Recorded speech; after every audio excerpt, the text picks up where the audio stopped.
quando arte, tecnologia e gestão cultural se encontram.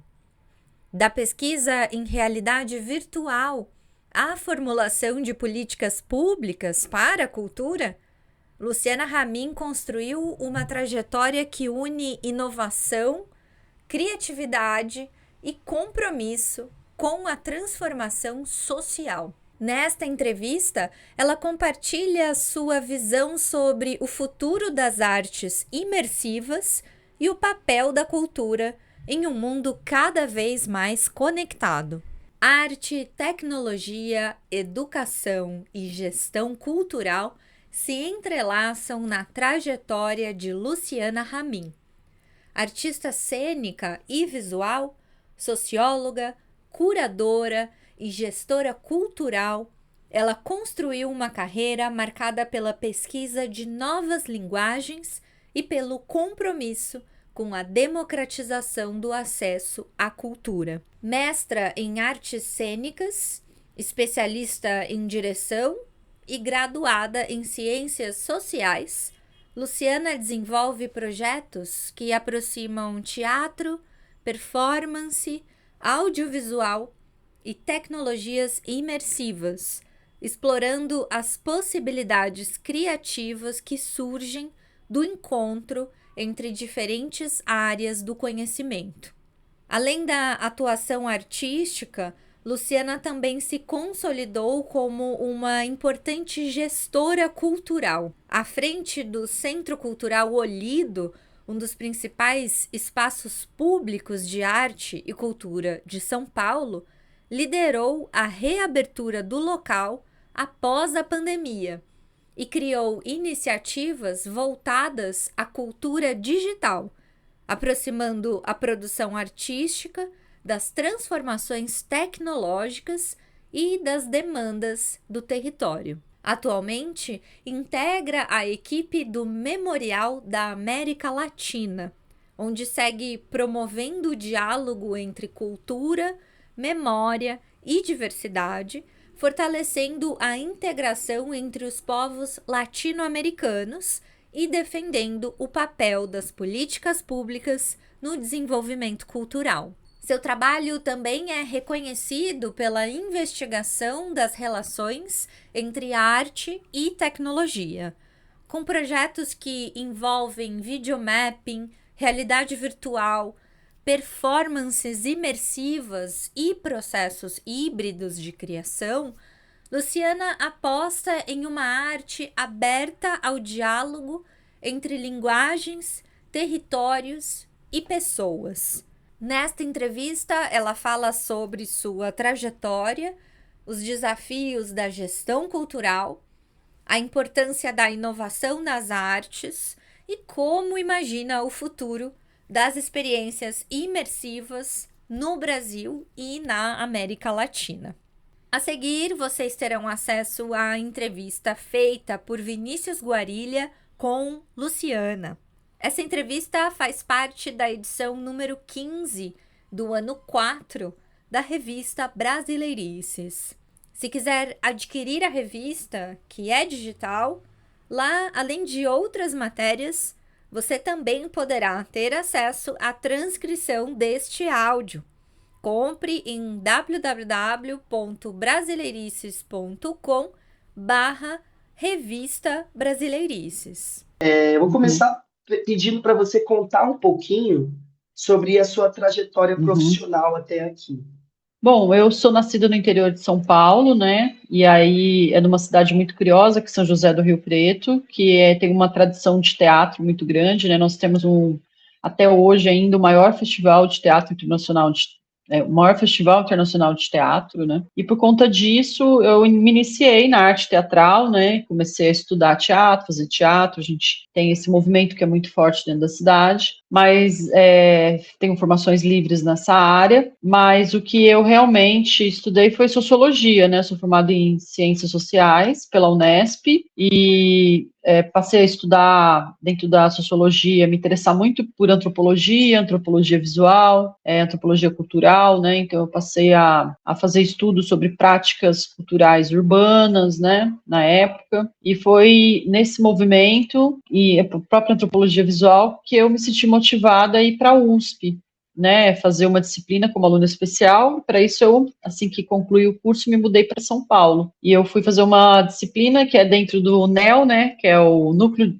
de Estudos de Antropologia Urbana, e lá eu tinha essa vontade de trabalhar com artistas de rua e essas dinâmicas, mas no paralelo tinha essa questão com educação também, que foi o modo de sobreviver em São Paulo, né? Então eu passei, acho que por todos os tipos de instituição relacionadas à educação, eu passei pela privada, pela pública, né? Por casas como Fundação Casa, passei por institutos, passei por programas, né, que eram vinculados alguns até à própria Unesco, e eu fui me descobrindo, né, uma educadora, gestora, em paralelo a esse trabalho também artístico, a esses estudos, né, voltados à antropologia, essas práticas urbanas. Eu fui também me interessando muito por gestão também. Na época, ainda timidamente, né, não existia dentro, pelo menos, do meu círculo, não se falava muito sobre política pública, né, política cultural, mas eu passei a estudar isso, a me interessar, né, ainda na teoria, e fui tentando aplicar isso à minha prática, né, a própria prática artística e a prática também diante dos meus trabalhos, né. Uhum. E eu fundei,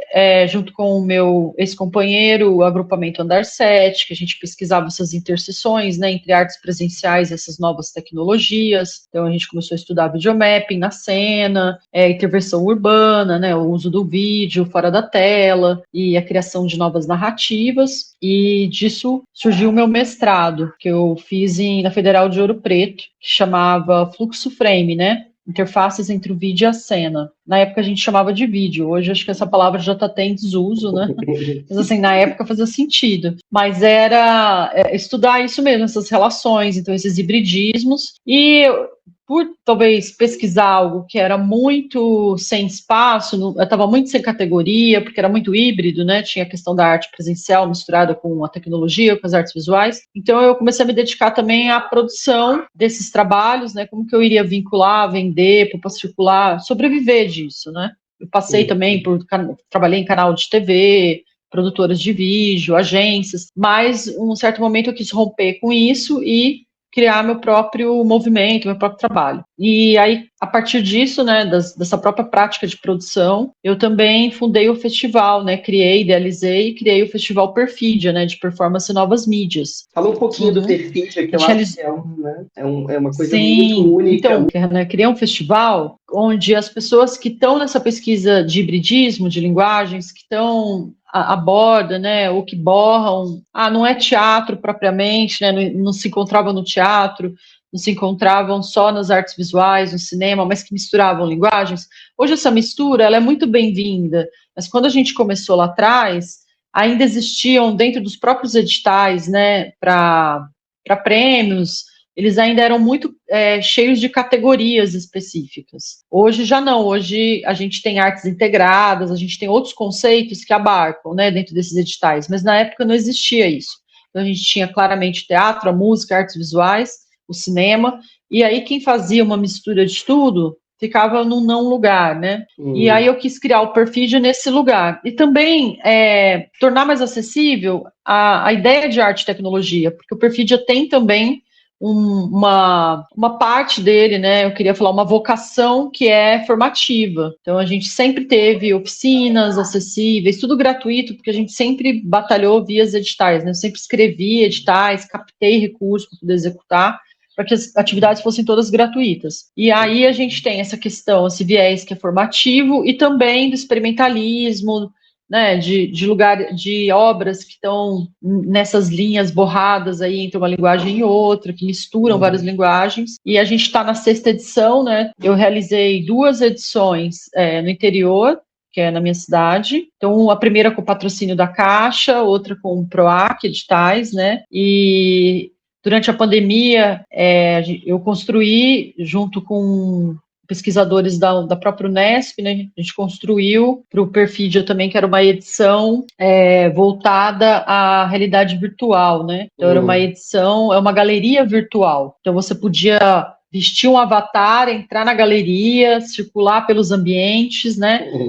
A gente fez uma curadoria para artistas de todos os países que você possa imaginar. A gente tinha artistas espanhóis, franceses, brasileiros, muitos brasileiros de várias regiões do país. E depois a gente foi para o Rio de Janeiro, naquele finalzinho da pandemia, e aí a gente fez mais voltado a videomapping e a arte do DJ, né? E aí a gente teve uma transmissão simultânea, porque ainda não podia ter público. E agora a gente está, aí fizemos mais um ainda no interior, e agora a gente está com essa versão que é uma escola, que a gente está realizando em Macapá, né, na Amazônia Amapaense, e é uma escola que se iniciou em maio, e ela se conclui agora no final de agosto, início de setembro. Fantástico. E a gente tem programado o festival para outubro, né? Que a gente vai reunir o trabalho dos alunos, vamos também fazer uma curadoria de artistas que dialoguem, né, com o território, para que a gente faça esse videomapping final,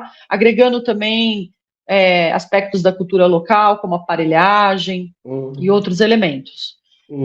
Então o Perfid, ele sempre teve isso, né? Esse diálogo com o território, ao mesmo tempo que ele também tenta trazer coisas novas, né? Mesmo quando a gente fez as edições no interior, a gente também, por todo lugar que a gente passa, a gente tem essa busca de dialogar com o território, de trazer artistas locais, né?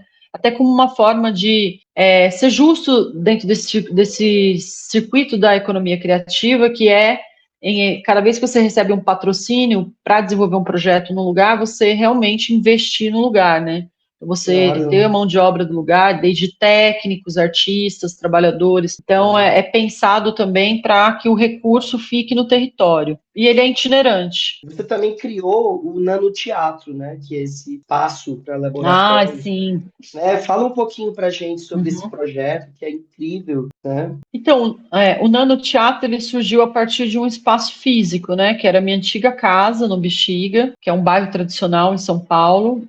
Fui morar lá, e aí eu criei o Nanoteatro, que era ali no fundo, fiz uma espécie de teatrinho de bolso, que era muito pequeno, alguns grupos ensaiando lá, fazendo... startando processos também, a gente experimentou coisas, né? Eu dei uma oficina lá de multimídia, a partir da oficina a gente fez uma pequena amostra, então, saraus, eu comecei a criar mesmo um movimento. Apesar dele hoje não ter espaço físico, é um projeto que eu quero retomar, mesmo sem espaço, como uma ideia, né, de um teatro pequeno que você possa realizar, né, com poucos recursos, como uma forma também de facilitar esse encontro, né, tanto de artistas como de produtores, para quem está iniciando, pequenos trabalhos, pequenos formatos, trabalhos experimentais, mas que estão voltados à arte cênica, né? Então pode ser dança, pode ser performance, pode ser teatro, mas que está ainda nessa pesquisa da arte presencial, do encontro, né, experiências que são menores. Eu já não tenho mais o espaço físico, mas existe ainda o conceito de teatro pequeno, né, de teatro pequenininho. E você realizou você fez um projeto em São Paulo com realidade estendida, com relação a... Sim. Como aí é uma obra artística, É uma obra artística em VR, né, que é o óculos de realidade virtual. É inspirado num texto que eu gosto muito, que é um texto super simbolista do Maurice Maeterlinck, né, que ele é Os Cegos, não sei se você conhece, e é sobre 12 cegos que se perdem numa ilha, né, e a partir dessa experiência, como que eles vão, a partir da própria sensorialidade, se guiando nessa ilha, lidando com a questão do medo, né? Porque essa ilha é cercada pelo mar. E aí eu criei um paralelismo com o que a gente vive hoje, né? Esse excesso de visualidade, o quanto a gente se perde da nossa própria essência, o quanto a gente deixa de olhar para dentro, o quanto a gente deixa de sentir, né? O que está ao entorno, ou o quanto o entorno nos absorve. Então, a ideia é colocar, a experiência é colocar as pessoas que estão no espaço urbano dentro da floresta, no processo de imersão, e aí tem um texto poético que vai guiando elas, aí eu não posso contar tudo porque dá spoiler, mas aí tem um texto poético que vai guiando elas, né, nessa experiência dentro da floresta, para que elas se desliguem um pouco, né, desse lugar da cidade que está sempre que você tem que estar sempre atento, sempre atravessado. Estímulos, né? Estimulante. Isso, com tantos estímulos e que muitas vezes esses estímulos te atravessam, não são escolhidos. E aí acho que os cegos, que não é os cegos, que na verdade chama floresta, né? Ele leva, que a performance chama floresta, leva você para esse deslocamento mesmo espacial, poético, né? Então você ali para um pouco, respira. É um espaço imersivo e a gente também tem, né, o áudio que cria toda uma sensação de que você não está ali na cidade e promove esse pequeno deslocamento das pessoas mesmo. Muito, muito legal. E atualmente, né, Lula, há alguns anos você vem atuando como gestora cultural, né? Você esteve Sim. na Galeria Olido, que é super conhecida, e agora você está no Memorial da América Latina, né? Como que é essa experiência administrativa, né, como gestora, impacta a sua vida também de artista, né? Como que você tem lidado com isso? Olha, foram duas experiências muito que são, né? Uma delas ainda está acontecendo agora, né? Que é o memorial. Mas no caso da Olido, foi uma experiência muito incrível, porque eu acho que eu sempre fui uma gestora incubada, né? Eu falo que eu sou o contrário, né? Tem gente que tá trabalhando em trabalhos mais burocráticos e querem ser artistas. Eu sou artista que quer trabalhar na burocracia. Por quê? Porque eu acredito em política pública, né? E aí, para você fazer política pública, você tem que também estar dentro de estruturas, primeiro para entender como isso funciona, né? E para você poder ter acesso, né, a essas mudanças e poder promover mudanças também. Aí, no caso da Galeria Olido, eu fui chamada para reabri-la, porque ela tinha sido fechada após pandemia. Aí eu fiz todo um trabalho de reabertura, aprendi muito, criei coisas que hoje são tendências na própria secretaria, né? Então, assim, eu tinha pouco recurso, então eu dependi muito de parcerias para que eu conseguisse reconstruir espaços, abrir as portas, criar programação. Então, hoje até virou uma tendência, algo que as pessoas continuaram fazendo, não só na Olido, mas contaminou outros centros culturais. Então, eu me sinto com essa sensação de missão cumprida. E lá dentro eu tentei implementar um projeto que era meu, que era o Olido Hub, por se tratar de um lugar que estava no centro, ali perto da região da Santa Efigênia, que é uma área comercial voltada a eletrônicos, né, a tecnologia. Eu queria criar esse Olido Hub, que era esse espaço de cultura digital, né, com foco de cultura digital. E fora isso, fui percebendo que o território também tinha suas características muito particulares. Eu sempre morei no centro, e aí eu tentei trazer também esse diálogo, né? Acho que eu consegui o diálogo também com o território. Então eu realizava também muitos eventos de arte urbana, né? Trabalhei bastante com o pessoal que era idosos, né, ali da região central. Trabalhei com os próprios comerciantes, né, locais. Então, fiz uma parceria com a Secretaria do Trabalho, que a gente trabalhou com moradores de rua. Então, eu consegui misturar tudo isso, pensar a formação de público num espaço como o centro de São Paulo, né, que é cheio de vulnerabilidades, né, que as pessoas têm medo de frequentar. Então, foi muito importante para mim, foi uma escola para pensar política pública e política cultural, né, num espaço austero como o centro da cidade, pós-pandemia, né, que a gente sabe que países como o Brasil, assim, tiveram um aumento muito grande, né, de pessoas em situação de vulnerabilidade. Eu saí da Olido, né, por questões, assim, que são mais políticas, né, do que relativas à efetividade do trabalho, mas nessa saída da Olido, eu depois recebi o convite, né, para ir para o Memorial. Eu passei um período na SP Escola de Teatro, né, dentro do grupo de direção. Foi interessante também, porque eu trabalhei na categoria de performatividade, né, entender a performatividade também como um pensamento, um conceito. E depois eu pude ir receber esse convite para estar no Memorial, que agora está sendo um espaço muito novo, porque é um espaço de memória, né? A gente fala tanto memorial, e esquece que é um espaço de memória. E que memória é essa, né? Acho que é a memória da cultura da América Latina. Então, é a nossa cultura, a cultura brasileira, mas é a cultura também dos nossos países vizinhos, né? E tudo que forma um pouco também da nossa identidade, né, com a própria relação com os nossos povos nativos, com os nossos territórios na sua diversidade. Então, com pensamento sobre a América Latina, desde do viés político, artístico, social, cultural. Então, está sendo muito bom estar nesse espaço também, que eu posso ampliar, né, enxergar além das fronteiras. Muito legal. E com aquela arquitetura incrível do Niemeyer. Pois é, pois é. E como você, né, vê o panorama né, das artes imersivas, né, no contexto brasileiro e contexto latino-americano para o futuro, né, no condição de presente e futuro? Como é que você enxerga isso né? Saber um pouquinho sua visão.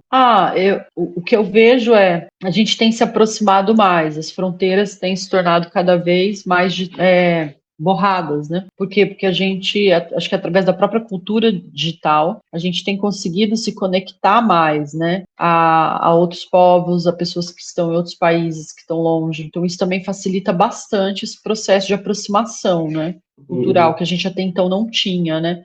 Isso era muito dado pelos livros, pelas obras de arte, né, pelas obras físicas. Então, eu acho que a cultura digital tem facilitado muito esse encontro de povos, esse encontro de várias culturas. Eu acredito que cada vez mais a gente vai ter esse encontro mesmo, né? Acho que o mundo está demandando esse multiculturalismo dentro das artes. Então, cada vez mais, ao mesmo tempo que a gente também precisa valorizar a cultura de cada território, né? Para que ela continue existindo, para que a gente mantenha a nossa história, né? É claro que assim o neoliberalismo não quer isso, né? O neoliberalismo quer ganhar dinheiro, né? Que é produto. Mas eu acho que todo artista que tem ali na sua essência, né, uma intenção real de integração, ele está cada vez mais superando essas barreiras, né, da língua, da cultura, para se aproximar, para estar mais próximo. E eu acho que o futuro da arte contemporânea é ser múltipla, né? Ela tanto múltipla em termos de linguagens e técnicas artísticas, como no próprio discurso, no próprio encontro com o outro. Então, acho que eu vejo hoje que a cultura, né, a arte contemporânea, ela está mais ligada a questões da alteridade, né, do nosso encontro com o outro, que isso vem acontecendo progressivamente, eu acho que desde os anos 70, mas que agora está mais forte a própria experiência do outro, né, como que é o meu encontro. Então, e acredito que a cultura digital vem agregar a isso, né? Porque diminui as fronteiras, as distâncias. Eu vejo dessa forma. Lu, você é socióloga, atriz, diretora, docente, gestora cultural. É muito difícil de definir, né? Mas Sim. Como você se define, em poucas palavras? Eu sou uma sonhadora. Acho que sou uma grande sonhadora. Então, acho que os sonhadores, eles vão sonhar em qualquer lugar, né? Então, acho que por isso os sonhadores têm várias profissões, né? Porque acho que você é mais jovem que eu, mas eu peguei uma transição aí onde se acreditava, né, que era super tecnicista, acreditava que você só podia ser bom em uma coisa, né? Então, você tinha que focar. Eu acho que nesse meio do caminho muitas pessoas se frustraram, né? Porque você não precisa ser bom em uma coisa só, você pode ser bom em várias coisas e pode ser mais ou menos em várias também. Você pode fazer várias coisas e pode fazer o que você quiser. Então, eu acho que eu acredito muito nisso, que desde que você consiga sonhar, que há espaço para você fazer, projetar, para você idealizar, para você ter paixão por aquilo, você pode ser apaixonado em qualquer lugar.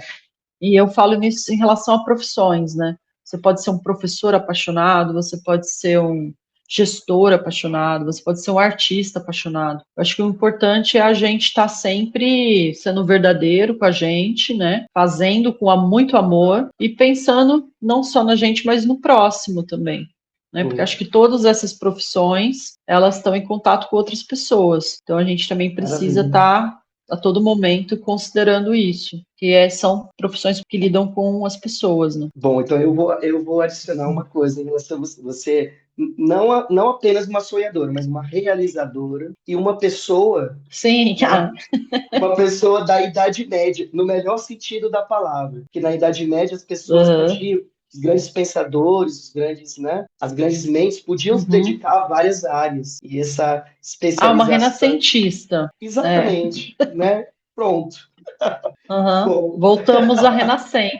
É, e que os Lu, artistas podiam ser cientistas, podiam ser tudo. exatamente, a barreira entre ciência e arte era muito menos delimitada, né? Uhum. Sim. E, Lu, então, para a gente terminar aqui essa entrevista incrível, para você, Uhum. para você, qual é o melhor do brasileiro? Olha, eu acho que o melhor do brasileiro, sem dúvida, é a criatividade, né? Eu acho que a criatividade e o humor, porque a gente consegue, nas piores situações, rir disso. E acho que isso também alimenta o nosso espírito para sempre ser inventivo, né? A gente está sempre inventando. Então, acho que o melhor do brasileiro é a capacidade de se inventar e se reinventar a todo momento. E acho que a gente precisa disso, né? Em tempos tão sombrios, acender essa luz da criatividade, da invenção, do movimento, e isso move todo o resto, né? Move a solidariedade, move